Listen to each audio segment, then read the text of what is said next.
नमस्कार दोस्तों, स्वागत है आपका मेरे चैनल पे। दोस्तों, जैसा कि आप जानते हैं कि इंडिया एएमसी है, जो कि एक 5th जनरेशन फाइटर एयरक्राफ्ट है, जिसे हम एडवांस मीडियम कॉम्बैट एयरक्राफ्ट के नाम से जानते हैं, इसके ऊपर काम कर रहा है। और अभी की अगर प्रोग्रेस की बात करें तो इसका अगले साल के अंदर क्रिटिकल डिज़ाइन रिव्यू पूरा हो जाएगा और उसके बाद में डिफेंस मिनिस्ट्री इसे क्लियरेंस दे देगी, यानी कि दोस्तों इसे फंड जारी कर देगी, जिससे आगे का काम शुरू हो जाएगा। लेकिन बड़ी बात यह है कि इसके लिए जो इंजन हमें चाहिए, जिसे लोकली बनाना है, उसके लिए क्या किया जाएगा, आज इसी के ऊपर बात करेंगे। चलिए दोस्तों शुरू करते हैं। तो दोस्तों, आपको बताना चाहूंगा कि एएमसीए के लिए तो फंड जारी किया ही जाएगा, लेकिन दोस्तों इसका इंजन इंपॉर्टेंट है और ये बहुत ज़्यादा इंपॉर्टेंट है जब हमें इसे लोकली बनाना है। और सारी चीज़ें हम कोशिश यही कर रहे हैं कि ये फाइटर जेट ज़्यादा से ज़्यादा इंडिजिनस हो। तो ऐसे में दोस्तों अलग से इंजन के लिए भी एडिशनल फंड जारी किया जा सकता है अगले साल। और माना यह भी जा रहा है कि इसका पार्टनर कौन होगा, इसकी घोषणा भी डिफेंस एक्सपो 2022 के दौरान गवर्नमेंट कर सकती है। और जहां तक दोस्तों इंजन की बात है, तो इसके लिए 110 किलो न्यूटन का इंजन हमें लोकली डेवलप करना है और इसके लिए फ्रांस की सैफ्रन और ब्रिटेन की रोल्स रॉयस के साथ में बातचीत भी चल रही है।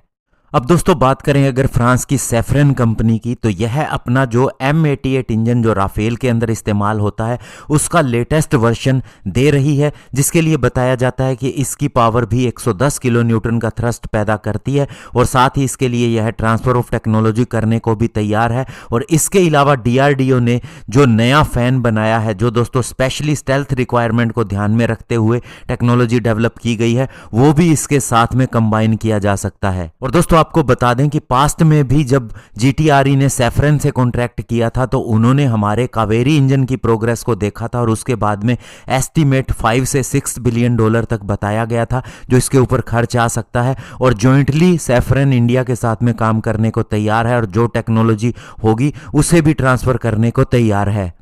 वहीं दोस्तों अगर हम बात करें रोल्स रॉयस की, तो रोल्स रॉयस का ऑफर यह है कि वह नए सिरे से इंजन डेवलप कर सकती है, स्पेशली दोस्तों इसका कोर सेक्शन। और यह भी कहा गया है कि रोल्स रॉयस अपने यूरोजेट EJ200 इंजन की टेक्नोलॉजी का ज़्यादा इस्तेमाल नहीं करेगी, बल्कि DRDO की नई टेक्नोलॉजी और खुद की टेक्नोलॉजी मिला के नया इंजन डेवलप करेगी, जिसकी पावर 110 किलो न्यूटन होगी।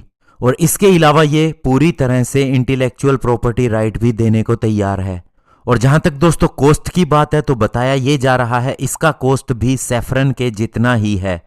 तो ऐसे में दोस्तों अब इंडिया को देखना होगा कि वह कौन सी कंपनी के साथ में आगे बढ़ना चाहता है। लेकिन ये चीज़ क्लियर है कि दोनों कंपनीज के साथ में बातचीत फाइनल स्टेज में है और ये जल्द ही तय भी हो जाएगा कि किसके साथ में इंडिया जाएगा। और बड़ी बात ये होगी कि ये जो इंजन डेवलप होंगे, इनका इस्तेमाल AMCA के अलावा हमारे तेजस MK2 के अंदर भी किया जा सकता है जब उनका सेकेंड फेज होगा इंजन का। तो ऐसे में ये बहुत ही बड़ा प्रोजेक्ट होने वाला है और हमारे जितने भी फाइटर जेट प्रोग्राम है उनके साथ में उन्हीं के जैसा ही एक बड़ा प्रोग्राम साबित होगा। और बड़ी बात यह है कि इसके लिए गवर्नमेंट फंड देने को तैयार है। तो ऐसे में दोस्तों कभी भी इंडिया की इसके लिए डील हो सकती है। धन्यवाद। जय हिंद।